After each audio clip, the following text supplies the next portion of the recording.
What's up, YouTube? Welcome back to another video. If you don't know who it is, it's Matthew. Also known as Matthew on Table. On Table King, I go by many names.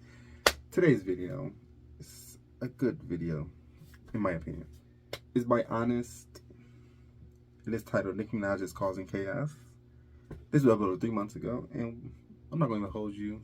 We're gonna get right into this. If you know what to do. If you like this video anytime, like, comment, subscribe. No, I'm not high. I'm quick with it always. But yes, like, comment, subscribe, and tell me which one I'm react to next. Always. I got a mukbang coming soon. So just stay tuned. Subscribe always. Hit that sexy red button. And let's get into this. Nicki Minaj is no stranger to controversy, but her recent antics have been heating up the internet. There was actually so much chaos with the female rap side of things, so much so that I don't even know where to truly start. So I will try to cover all the major talking points in the simplest and most digestible way possible. First thing is, Nicki Minaj and Cardi B were allegedly subtweeting each other. And if you're on social media, they pretty much do this very frequently. At least that's what's suspected. It's an ongoing incident. We all know about the shoe debacle, the arguments, the public dragging that they did to each other in 2018. And honestly, on either side, I don't see how either of them have the energy to keep this beef going. It's so indirect, but blatantly obvious at the same time. The Nicki and Cardi debacle is something in my mind that should have ended and been left in the prior decade. They don't have to be friends, they don't have to like each other, and they surely don't have to collaborate. But the tension at this point in time just seems kind of pointless and forever ongoing. I think the world entirely has moved on from the situation, besides the two artists involved, and some of their fan bases who egg on the tension. But Cardi and Nicki, Cardi versus Nicki, is an annoying conversation that should have been left where it laid. So there's nothing extremely new with this situation. They just go back and forth subliminally. At least that's what people have picked up. Nicki also said in a tweet, "Me running shit 15 years later after corporate giants and machines used lab rats to bring me down. But then I pushed out Papa Bear and got back in the game because I don't need to wait for ghostwriters to finish getting they sucked. I can just go in with juice and rattle the culture." I don't really agree with this narrative or take, because while I do think Nicki Minaj got a lot of unfair and unwarranted backlash during the rise of the likes of Cardi B, Nicki also played a major part in the negative narrative surrounding herself, and she often basks in the idea of being the bad guy. So I don't think the narratives or backlash she gets is as linear as she makes it seems, because she also had a heavy hand in the many ways that she gets backlash. A lot of it has been self-inflicted. Now onto the other beef, there is a lot, but the main one is Megan Thee Stallion. Everything seemed great when Hot Girl Summer dropped back in 2019, and everything seemed to go to shit when WAP blasted to the world stage.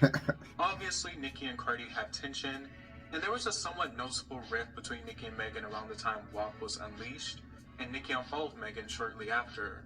No one knows the specific details or inner workings, but it is speculated that Nicki took a shot at Megan on Seeing Green. In the line, "These bitches time TikTok and better stick to dancing," basically making a reference to the rap girls who are having viral songs on TikTok, aka Megan. "These bitches thirsty, I can see why they alcoholics." This was a narrative circulating on social media about Megan during the time, primarily due to her driving the boat shtick, where she would take shots and so on and so forth, and seemed to always have a bottle of alcohol. Megan seemingly responded back in thought shit, where she said, "Hot girl, but I'm still the coldest. I'm the big homie, but I ain't the oldest. Dry hate and trying to get noticed. Man, ain't nobody come to see you, Otis." And she also said that she's the shit per the Recording Academy. Nicki also took a more direct approach in her Super Freaky Girl remix, where she said, "In the game, 15 ain't peak yet. Till that goofy get a chair, she was cocky, I could swear. Till my old tape sold more than your album, drop a tear." That was a pretty cold dig. Megan's album dropped a few months after Nicki's old mixtape hit digital services again. But things got to an even closer tipping point when Nicki Minaj did her Queen radio show, and Nicki was basically ranting, blasting others, and for the most part did it subliminally without saying names. Some fans speculated she was talking about Megan Thee Stallion, after Nicki alleged that someone suggested she have an abortion after refusing to drink alcohol. However, Nicki did not mention the name. Some people speculated she was talking about Megan Thee Stallion, and then Megan Thee Stallion responded and said, lie. I do think Megan had a right to respond, especially considering what was said in the tweet. Shout out to my boo Megan that's been holding it down while the kid is, you know what I'm saying, on a hiatus. That Megan, keep to your motherfucking thing. Good. What's good? Real hot barn shit. Real queen shit. What up? But we will see how this situation keeps going. One of the other incidents is Nicki recently did a remix of Super Freaky Girl with a lot of rising, not extremely well-known female rappers. On the remix, she had Katie Got Band's Malibu Mitch, who recently had a one-sided beef with Megan, Akbar V, Bia, and JT. This situation is a little more complicated to explain because there's so many people involved and so many disses and subliminals, but once again, I will try to put it in a simpler form. A lot of the people on the remix have had some type of tension with other rappers. Katie Got Bands, who had a beef with Asian Doll. Asian Doll used to be a huge Nicki fan. Something might have happened there considering Asian Doll was also tweeting subs. Malibu Mitch had a pretty one-sided pathetic feud with Megan. Akbar V practically beefs with anyone. She doesn't really have a center beef, but she's a huge Nicki supporter. JT of the City Girls had some tension with Megan Thee Stallion because JT didn't send her verse to Megan to make it on her album.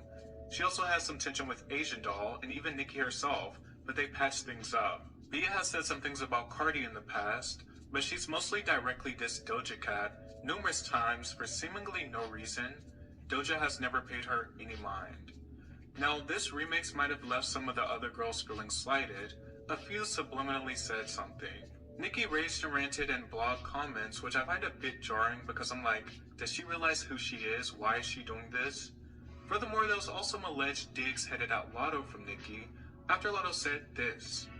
How many female rappers is thriving right now versus it being Nicki, and everybody else? Now we all, you know what I'm saying? It was speculated that when Nicki said this, it was referring back to Lotto. Nicki also did her Queen radio show where she blasted Garcelle Beauvais, who is an actress and reality TV star. They wanted ratings, and the next thing that happened to them, they were canceled. And now this lady is on one of the Real Housewives talking about, leave my son alone, don't leave comments under my son's page. Bitch, if you can't feel this, stand a motherfucking, get the fuck out the kitchen, bitch. Do you care about my motherfucking son? Did you care about my son? I see why that white man left you. Disgusting. Nicki was extremely nasty in the way she came for her, and I think her anger in this situation is certainly misdirected. Garcelle was on The Real, and they interviewed Kenneth Petty's alleged rape victim, Jennifer. At the end of the day, Garcelle was doing her job. Why Nicki decided to single her out, I don't know, because an entire cast was interviewing her. Furthermore, to disregard Garcelle's son being bullied is disgusting. I don't think any child deserves that. But the thing with the Nicki and Kenneth situation is, he is literally a registered sex offender. He has an extremely long criminal history. Of course, people are going to look into that. Nicki is the one that put him in the spotlight, in her music videos, on her show, and her cover art. So I don't think she should be enraged when people look into what he has done and who he is.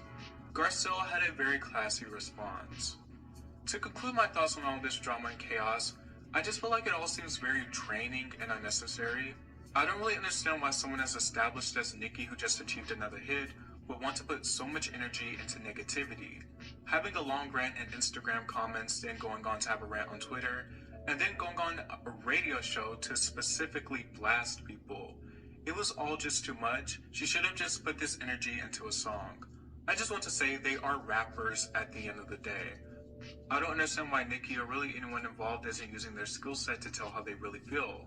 It seems more appropriate than 20 subliminal tweets in a row and long-winded rants literally across every single platform.